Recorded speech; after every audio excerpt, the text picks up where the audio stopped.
삼성전자 하이닉스 증설 얘기가 나왔잖아요. 뉴스 까보셨나요? 그거 원래 계획에 잡혀있던 거예요. 새로운 내용 하나도 없어요. 증설이 없는 거. 어차피 과점인데 단가 높게 팔면 되잖아요. 지금. 이런 상황이에요.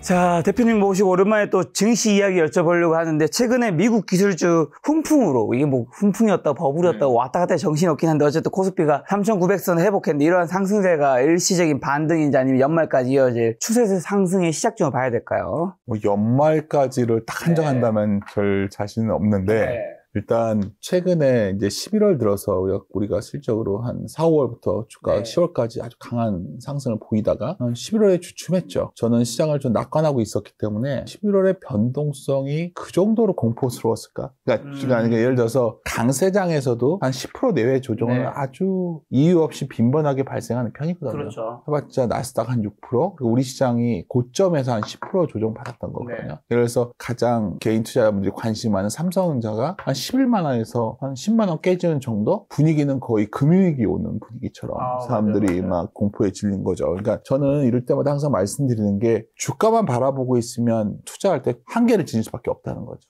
우리가 지금 바라보는 거는 아까 이제 AI 얘기를 말씀하셨는데 뭐 이런 거겠죠. 지금 여전히 미국과 중국이 패권 전쟁을 하는 과정에서 AI 투자를 멈출 수가 없다면 한국이 거기다 물건을 팔고 있는데 그 물건을 파는 기업들이 숫자를 보고 있으면 걱정이 크게 안 되는 거죠. 그러니까 반도체만 잘 팔리는 게 아니라 최근에 보면 MLCC 쪽도 난리가 났고 좋아지는 것들은 숫자가 더 좋아지는 것들이 나오거든요. 근데 물론 주가는 그 과정에서 막 출렁이니까 굉장히 불안해 보이지만 저는 그런 식에서 접근한다면 11월부터 시작된 변동성 장세가 추세를 거스르냐 아니냐, 상승 추세를, 그 질문이 더 적절한데 전혀 그렇지는 않다 보고 있기 때문에 그래서 당장 12월에 이제 다시 고점을 넘어간다. 이건 내가 정확히 모르겠지만 아마도 이번 변동성 구간의 주식을 좀 늘려놓은 분들이라면 그냥 들고 가시는 게 맞다, 이렇게 판단하고 있습니다. 앞으로 한국도 미국도 단기적으로 몰라도 어쨌든 내년까지 좀 또 좋게 보시는 거네요. 그러니까 오늘 촬영하는 날이 이제 아침에 어제 이제 미증시에서 굉장히 제가 기다리던 변화가 있었어요. 제가 뭐요? 김 작가 TV에는 이제 오래간만에 왔지만 저도 이제 다른 뭐 유튜브도 나가고 글도 쓰고 뭐 기고문도 쓰고 뭐 강의도 나가고 할 때 항상 강조했던 게 있어요. 그러니까 결국은 주식시장은 EPS 곱하기 PER인데 멀티플이죠. 이 멀티플이 어쩌면 이 성장 스토리, 내러티브, 이야기 스토리가 중요한 것도 있겠지만 또 본적 유동성의 영향을 좀 받거든요. 유동성의 영향을 받는데 최근에 어떤 흐름이 있었냐면 제가 주가가 이제 잠깐 그림을 보여드리면 코스피가 이렇게 올라가 요 최근에 11월을 보면 EPS는 그대로 있는데 멀티플만 확 내려온 거예요. 10배까지 내려왔어요.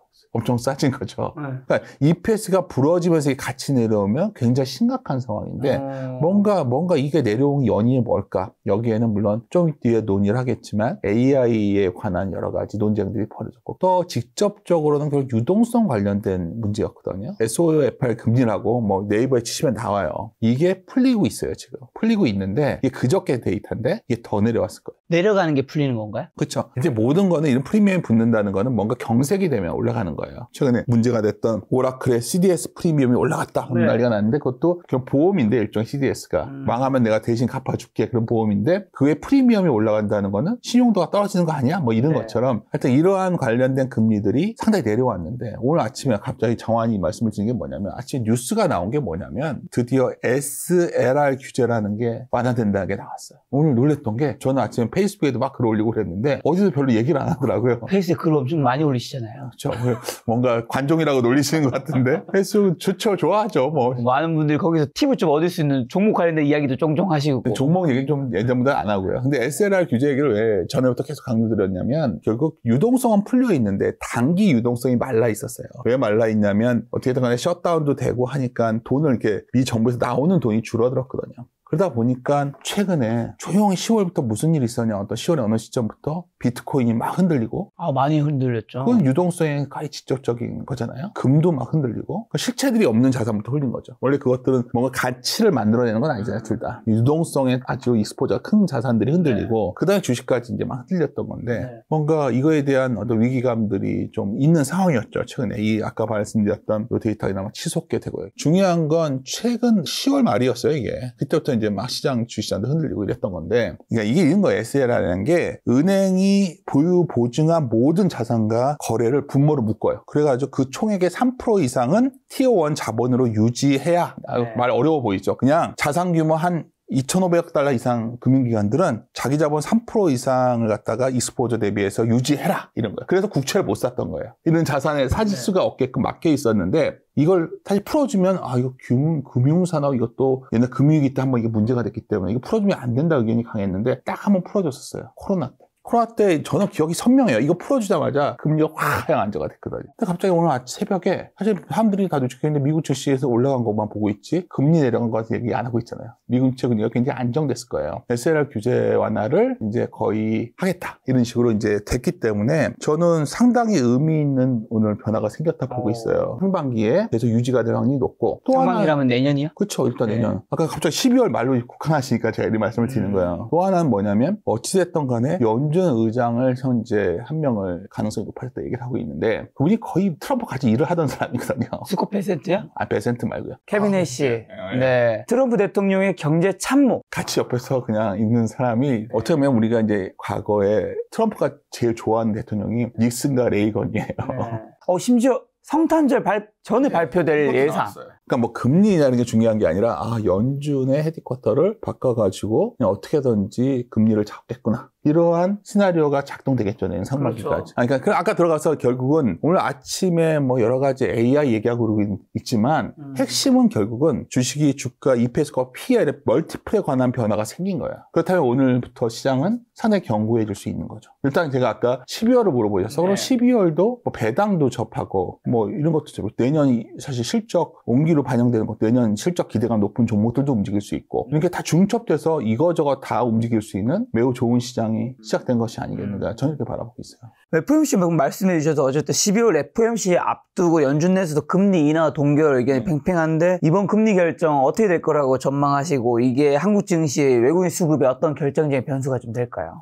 아까 것과 연결되는 거예요. 외국인 수급은. 최근에 외국인 수급은 이런 거예요. 한국을 들어와서 수익 낸 자금들이 줄이는 자금도 있고 또 하나는 아까 유동성이 마르니까 특히 알고리즘 펀드 같은 데는 계속 차입을 해서 투자를 하거든요. 그런 데는 금리 때문에 굉장히 흔들리고 있었단 말이에요.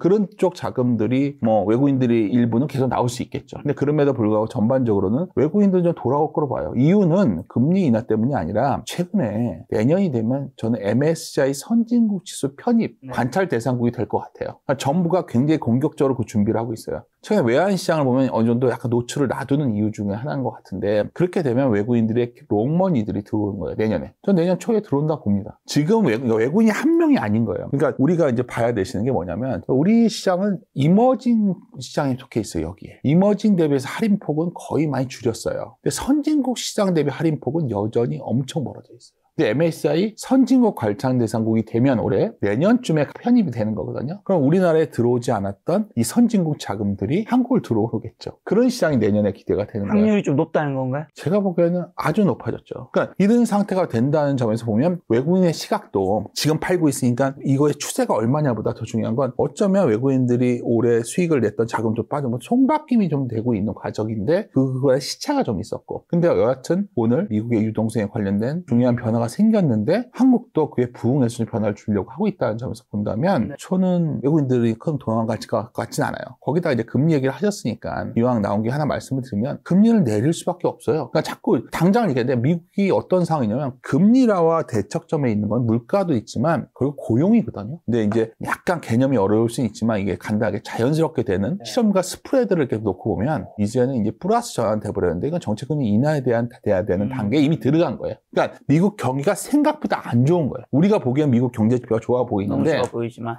좋아지는 게 딱 하나 있죠. 이거예요. 뭔가요? 제가 못 그려가지고 어느 자료에서 가져왔는데 회사 자료에서 그러니까 AI 투자가 미국에 한 4% 정도 있는데 이게 상반기 경제 성장률의 92%를 설명한다는 거예요. 그래서 AI를 빼고 났더니 마이너스 성장했던 거예요. 미국도 지금 AI만 성장하고 있는 거네요. 그렇죠. 그러니까 나머지 경기들은 고용이고 이런 게 너무 안 좋아서 돈 있는 사람만 돈을 쓰고요. 어려운 사람은 신용카드 사용액에 풀로 차버린 거예요. 그래서 이 경기를 우리나라도 마찬가지지만 전체 경기 지표는 나쁘지 않은데 어려운 사람은 더 어려워지고 있잖아요. 그걸 위해서 뭐 돈도 풀고 막 이런 상황인데 미국이 그 상황에 왔기 때문에 금리 인하가 뭐 12월에 하냐 안 하냐 이걸 떠나서 어쨌든 방향은 결정난 거예요. 상황까지. 그러니까 우리는 금리를 안 낮출 것 같은데 우리나라는 한국은 미국은 지금 내년 상반기가 이런 구간인데다가 돈까지 풀기 때문에 캐비넷이 이분이에요. 이분. 뭐 제가 정리되어 있지만 이 5분 중에 한 분이 되는데 지금 이분이 제일 거의 결정난 거죠. 거의. 근데 이제 우리가 이제 과거 얘기할 때 이 사람이 어떤 사람이냐 한마디로 얘기하면 연준이 독립돼야 된다고 주장을 많이 하죠. 우리가 연준의 독립성.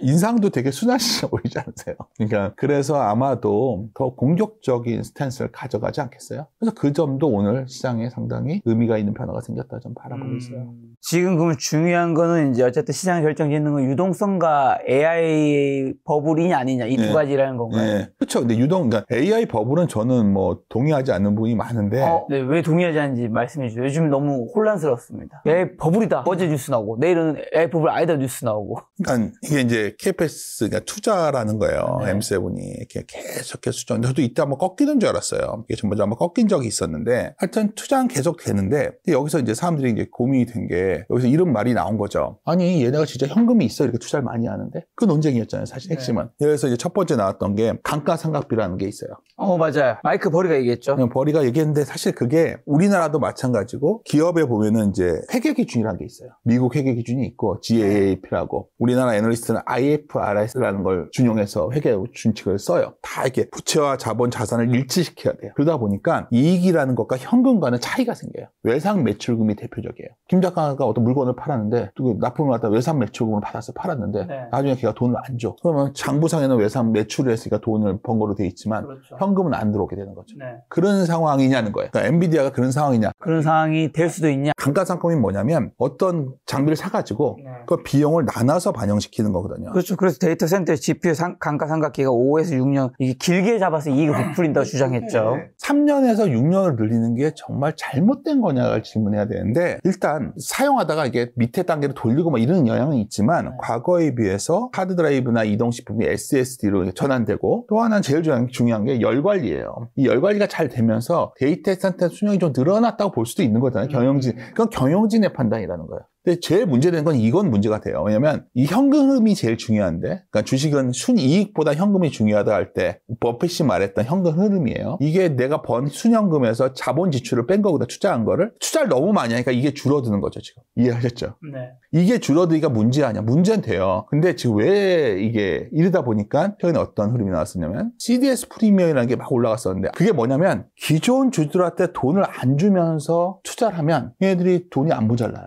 근데 미국의 빅테크들은 주주 환원을 해주면서 투자하는 거는 채권이나 대출을 통해서 하는 거예요. 그러니까 사람들이 신용도라는 게 일단 대출을 안 쓰다가 대출을 쓰니까 프리미엄, CDS 프리미엄이 올라갔는데 이게 내가 정말 돈이 없냐는 거예요. 돈이 없지 않고 돈이 많아요. 그리고 감가상각비도 뭐 그렇고 외상 매출금도. 그래서 공교롭게도 엔비디아가 입장문을 발표했더라고요. 핵심 내용이 그걸 이해하고 들으시면 이 내용이 이해가시는데 차사주 뭐 이런 건데 핵심 매출 채권을 봤더니 매출 채권 회수 기간 보잖아요. 과거랑 장기 평가 일치하고 있어요. 제일 중요한 게 연체된 게 없어요. 그리고 순환 출자 같은 경우에도 굉장히 매출의 3%, 7%에 불과한 거고 현금이 없는 줄 알았는데 비판 측에 5기한 거에 불과하다. 이렇게 현금이 있다고 주장을 했단 말이에요. 그러니까 제가 드리고 싶은 건 뭐 이상한 말들이 다 100% 맞다는 아니지만 최소한 시장에서 제기됐던 버블 붕괴의 근거였던 현금이 없다. 이건 말이 안 되는 거예요. 근데 여기 7번에 있는 뭐 피터티 손정희가 털고 나갔다. 근데 이 사람이 내부자가 팔면 문제가 됐지만 손정희가 팔아서 다시 투자했잖아요. AI 산업적으로. 뭐 많이 먹었으니까 팔았을 수 있죠. 그래서 엔비디아가 좀 멈출 수는 있을 거예요. 근데 제가 물어보는 거는 이 사람들이 앞으로 투자를 안 하고 이제 반도체도 다 무너지고 우리는 한국에 좋았던 비즈니스가 소위 뭐 전력 산업도 다 무너지고 반도체도 무너지고 MLCC도 무너질 상황이냐는 거예요. 그건 인프라잖아요. 사실 이거는 매칭이 안 되는 굉장히 우리가 어떻게 보면 가격 주가가 빠졌으니까 뭔가 문제가 있었을 거야. 뭐 이런 식의 오판이 아니었을까 저는 그렇게 보고 있고 물론 이것도 뭔가 밸류가 좀 비싸니까 이런 고민들을 할 수가 있죠. 근데 결국 말씀드리고 싶은 거는 잉여 현금 흐름 문제는 분명히 고민이 돼요. 이건 앞으로. 왜냐면 이 기업이 여기다 이렇게 돈들을 많이 쓰면 이 투자해가지고 나중에 돈 안 되면 어떻게 돼요? 지금 터질 문제냐는 거예요. 지금은 일단 투자하는 단계고 그러다 보니까 우리 기업의 중에서 이 관련돼 있는 거 뭐 다 오늘 질문지에도 있어서 되는데 뭐 전기라던가 삼성전기, 뭐 삼성전자, 뭐 한국전력 뭐 이런 나쁠 게 뭐가 있냐는 거예요 지금. 전혀 변압기 회사들도 그렇고 그런 시각에서 접근하시는 게 맞지 않을까? 저는 그렇게 생각합니다. 지금 워렌 버핏도 구글에 6조 넘게 투자했더라고요. 버핏의 투자를 AI는 거품이 아니다 명확한 신호로 해석해도 되는 걸까요? 아니면 버핏이 애플을 좀 팔고 구글 산 걸로 알고 있는데. 그러니까 뭐 제가 이거를 뭐 판단할 수는 없지만 뭔가 버핏이 애플을 투자했을 때도 우리가 그때 애플의 초기 생태계에 과연 애플이 생존할 수 있을까? 좀 지난 뒤에 투자를 했거든요. 살아난 뒤에. 맞아요. 그러니까 어떤 혁신 산업이 기업이 나와서 뭘 시작하면 평가는 극단적인 비관과 낙관으로 갈려져요. 처음에. 하지만 살아남으면 그 산업이 엄청 커졌거든요. 우리가 대표적인 게 아마존의 결국 클라우드 서비스라는 게 있잖아요. 그거 되겠냐 싶었거든요. 하지만 지금은 엄청난 비즈니스로 성장했지 않습니까? 그러니까 뭐 구글이 승자냐, 뭐가 승자냐를 지금 얘기하는 건 웃긴 거고, 뭐 구글을 하기 때문에 엔비디아,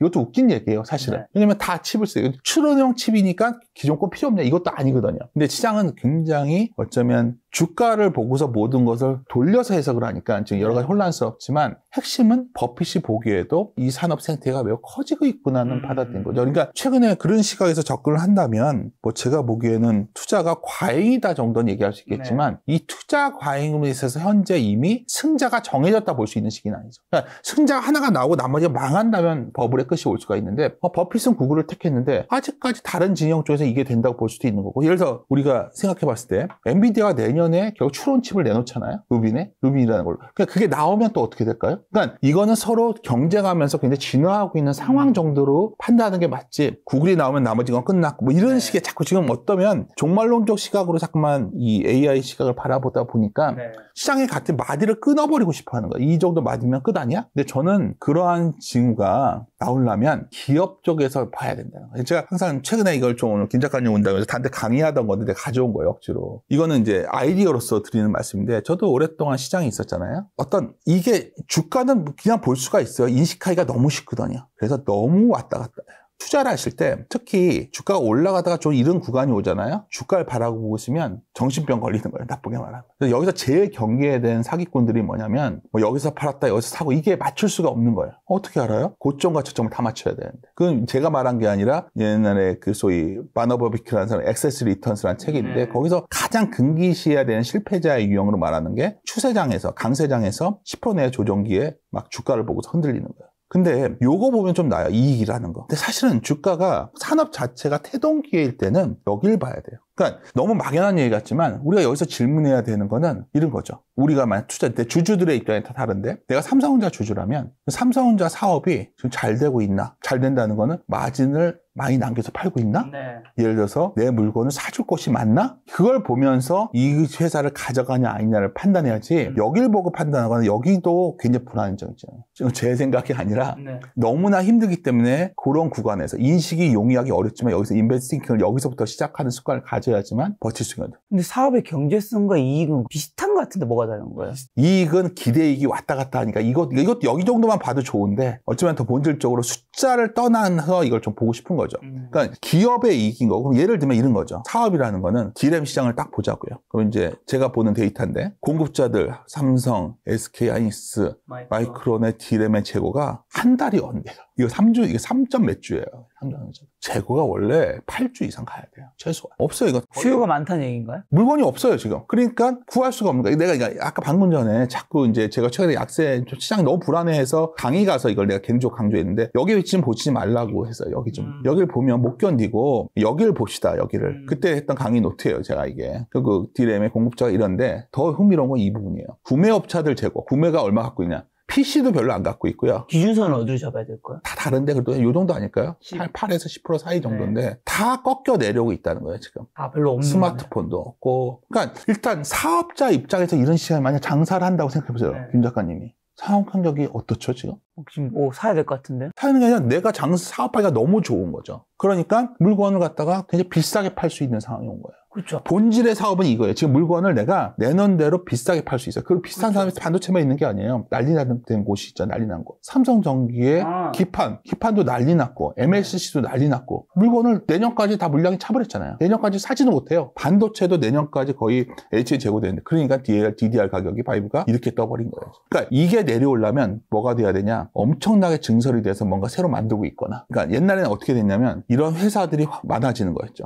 회사가 과점화돼 버려가지고 네. 그러니까 옛날 반도체가 시크릿컬이었던 때는 뭐였냐면 회사가 들어오기도 하고 중국 회사가 따라잡으면 중국이 시장을 가져갈 수가 있었어요. 근데 중국이 시장을 중국 내에서만 소화시키지 어떻게 할 수가 없잖아요. 서로. 이중 전쟁이 때문에. 그러니까 이게 만약 뚫려 있으면 머리가 아파요. 지금 최근에 중국 반도체 회사들이 상장을 앞두고 있어요. 거기 한국의 전형직 우리 한국 직원들이 많이 가 있잖아요. 근데 이제 문제는 이러한 소위 과점 체제 속에 있다 보니까 어쩌면 뭐 시장이 뭐 그래서 무조건 이게 올라간다 말씀드리는 게 아니라 그렇게 두려워할 상황이 아니었다는 거죠. DDR5 가격이 10월서부터 이 9, 10월에 다 올라온 거예요. 그래서 제가 이때 흥분한 거죠. 도대체 어떻게 이렇게 올라갈 수가 있지? 문제는 재고가 없어요. 그러니까 증설을 크게 해야 되는데 즐기는 거죠. 증설을 그러니까 이번에 얼마 전에 이제 삼성전자 하이닉스 증설 얘기가 나왔잖아요.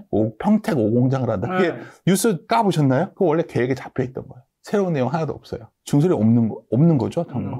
그럼 왜 이렇게 안 할까요? 어차피 과점인데 단가 높게 팔면 되잖아요, 지금. 이런 상황이에요. 그러니까 만약에 우리가 주식을 바라볼 때 이 상황을 이해하고 있으면 이거의 흔들림의 좌우가 제한적인데 여기만 바라보고 있으니까 이 흔들림에 따라서 주가가 빠진 건 이유가 있을 거야. 그렇게 접근하면 앞으로도 아마 내년 상반기까지 상당히 왔다 갔다 하다 계좌만 녹아내는 그런 상황이 되지 않을까 저는 그렇게 보고 있습니다.